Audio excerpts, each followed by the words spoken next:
Skull Shoes Sculpting and Painting Tutorial by HotPinkZebraPaper. Hi guys, in today's video I'm going to be showing you a pair of shoes that I recently, I guess decorated. Painting isn't really the right word, even though it's going to be in my shoe painting playlist.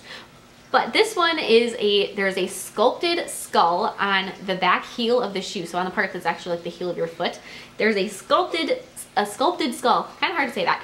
And then down the stiletto heel part of it, there is a Shrinky Dink skeleton body. So this has a little bit of a whimsy feel because the skull is so big and then the body is really quite small.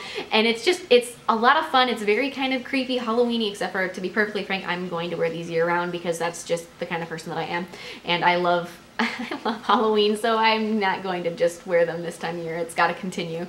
I love the way these turned out. I think they're just fantastic. The shoe design itself, I actually bought these a year ago. I tended to do this last year and then life got away from me, and when I looked, I'm like, these kind of look like witch shoes. Do not know what gave me that impression, but as soon as I saw, I'm like, I need to put a skull on those things. So I bought them. I have very little control sometimes. Anywho, I hope you guys like this as much as I do, and don't forget to click subscribe to see all my future videos as well. So to start with, I'm going to measure the height that I want the body to be in the end. So I measured it, and then you want to multiply that by 3. Because Shrinky Dinks, when they shrink down, they shrink to 1/3 of the size, so you have to kind of do some reverse math there. So I already have one skeleton body all drawn out at the right size, and so to do the other one to make sure that it matches, I'm just going to tape that one that I already did down, and then I'm going to place my Shrinky Dink material on top of that and redraw the exact same thing on top of it, but the opposite. So you want one, because like mine isn't, this isn't, the same either direction. I've got one arm that's on the hip and then one arm that's down. So when you go to do it and trace it the other way, flip it over so that, because Shrinky Dink material has a scratchy rough side and a shiny side. So you draw on the rough side. So you're going to want to trace it on the rough side, but the one that you're tracing, you want it to be shiny side up so that you've got 2 that are the opposite. So you got one for each shoe. So I started out by tracing it with just an ultra fine point Sharpie. Just going over all of those lines, filling them all in just like that, going over it. When you are working with Shrinky Dink material, the great thing is you can trace stuff. So say I did do this skeleton freehand, but if you wanted to, you wouldn't have to. You could definitely print out a skeleton that's the right size, or a skeleton body, and then go ahead and just trace that again. That would work out perfectly fine. Or you can take and you can get inkjet Shrinky Dinks and you could just print the whole thing from the get-go and not worry about it. So after you have your little Shrinky Dink skeleton, go ahead and cut him out as close as you can. Obviously you don't have to cut all the way up the legs or anything like that, but just kind of curve it in around the feet and cut as close as you can get. If it isn't perfect, it isn't perfect, and there's really no problem with that. Once it shrinks down, nobody's ever going to see these things. I know on one of my Shrinky Dink skeletons, I actually don't know if it's this one in the video or the other one, I kind of trimmed off some fingers a little bit shorter than I wanted to, about a knuckle too low. And I don't think anybody would ever see that, because when it does shrink down to be that 1/3 of the size, it gets to the point where that kind of stuff you're never going to notice. Especially in a shoe. I mean, people are going to see these things from afar. That's kind of the fun thing about painting shoes, is you want it to be a little bit exaggerated, a little bit, a little bit extreme, because you have to imagine that it's being seen from probably 5-6+ feet away. And so it has to be something that's very visible. So then I'm going to be taking, and this is a illustration marker that's got a really nice fine point on it. It's got a brush tip, which makes it good for drawing in and around all of these little bones. I'm going to be filling in all of the gaps around the bones with the black. This is basically going to make it invisible. And I don't know if you can see this in the video or not. Again, it's hard to tell. But the Shrinky Dink material is not going to end up being like a very solid inky black. It's going to be a little streaky and a little bit, I don't know how to quite explain it, but a little bit sheer looking. Once it shrinks down, all of that pigment is so intensified that you cannot tell.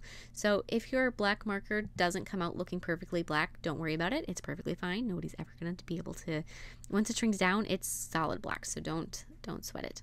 Then I'm going to take, and this is a 10% gray marker, so it's very slightly gray, and I'm just going to kind of watercolor wash over some of the areas that I might want to be shadowed.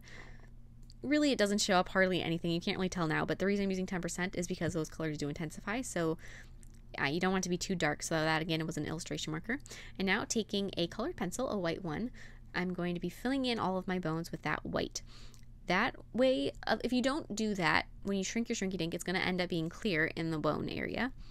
And then when you put it on a black shoe, your bones aren't going to show up because they're just going to see the black shoe from underneath it showing through. So you do have to kind of fill in the bones with white to make sure that they are still going to be visible at the end. So then cook it according to package instructions, and then immediately after it comes out of the oven, wrap it around the heel. And I know that was a super quick little clip there. It is hot, so just be careful when you're doing that, but when the Shrinky Dinks come out, they're still kind of pliable, and so you can sort of mold them around the shape of the heel so they get the curvature appropriately. So now I'm going to be taking Magic Sculpt, and I'm going to be sculpting the heel of my shoe. You may want to put some water down on the shoes that I'm doing this on have kind of a suede feel. So you may want to just get some water, some moisture on there so the Magic Sculpt will stick. So then I sculpted out just a circle that I flattened out for the top portion of the skull, and then I added a little jaw area going down, blending those together. If you've never used Magic Sculpt, this is actually the first time I've used it, and I'd have to say I probably will be using this more from now on because I absolutely loved working with it. You do have to make sure you have a lot of water on hand so that you can blend things together and nothing's going to stick and everything is going to work out. That water is like the miracle juice for Magic Sculpt. So I have a little squirt bottle. It's actually for my cats. I have 2 cats. Then when they're naughty, they get a little squirt, especially when they're doing something like hunting down my lizard. I also have a chameleon. They get just a little bit wet then. So I'm just borrowing their water bottle for a second to help me with my sculpting. And I also have my little lock and pick set that I have. It's not a lock set, it's just a pick set, but I always call it my lock picking set because I don't know, it's just one of those things that I do. But keep working on your skull. I like to work when I'm sculpting or painting. I kind of like to work from the top going down so that as you're, say, sculpting out your teeth, you don't, or if you have your teeth done, you don't accidentally rest your fingers on it and mess that up as you're working on the eye sockets. Just keep kind of working at it and filling it out and, you know, getting all of your shapes in there correctly. The great thing with this is, so these skulls took me approximately 15 minutes each to sculpt. This is a great thing about videotaping stuff. You know how long it takes you to do everything because you have a video clip that tells you exactly how long. So it took me about 15 minutes to sculpt each of the skulls, which is super quick. And with the Magic Sculpt, it is an air dry or an air cure clay, which means that you have a limited amount of time to work with it before it gets too hard. And it's approximately 3 hours or so, but it does immediately start to harden. The great thing with these is because it really didn't take all that long. It's not a super huge piece. You don't really have to worry about that. I noticed no hardening of it at all whatsoever. So you don't really have to worry about it. And it's a great thing if you haven't used Magic Sculpt very much or at all like I did. It's kind of a nice first project to work with, something smaller like this, so you don't really have to feel too terribly rushed when you're doing it. And I guess I'm used to speed sculpting. I work with acrylic for nails a lot, and that is definitely something you have to be quick with, so I guess I'm pretty used to having to be fast with my sculpting.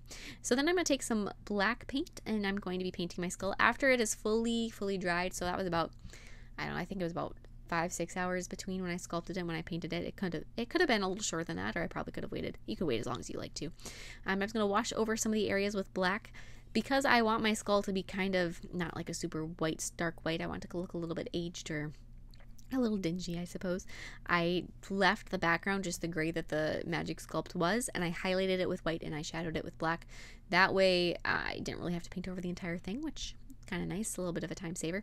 So after I have all of it washed over with that black and the eye sockets and the nasal cavity filled in, I'm going to take and add little bright white spots over the teeth for just to really brighten those up and make sure that they are definitely visible. And then, like I said, I'm going to be highlighting over it by just washing some of that white paint in certain areas just to brighten that up. When you're doing this, you know, you kind of just want to use watered down paint to do it and blend it out as best as you can. But it is the same kind of concept where you have to imagine that these are going to be viewed from 5-6 feet away, generally speaking. And if it's not exactly perfect, nobody's ever going to see it.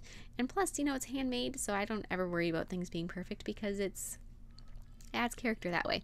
So then after you have all that done, I'm just going to glaze over that with a clay glaze that's air dry again, just so that it's nice and kind of shiny, which goes with your shiny little skeleton body Shrinky Dink.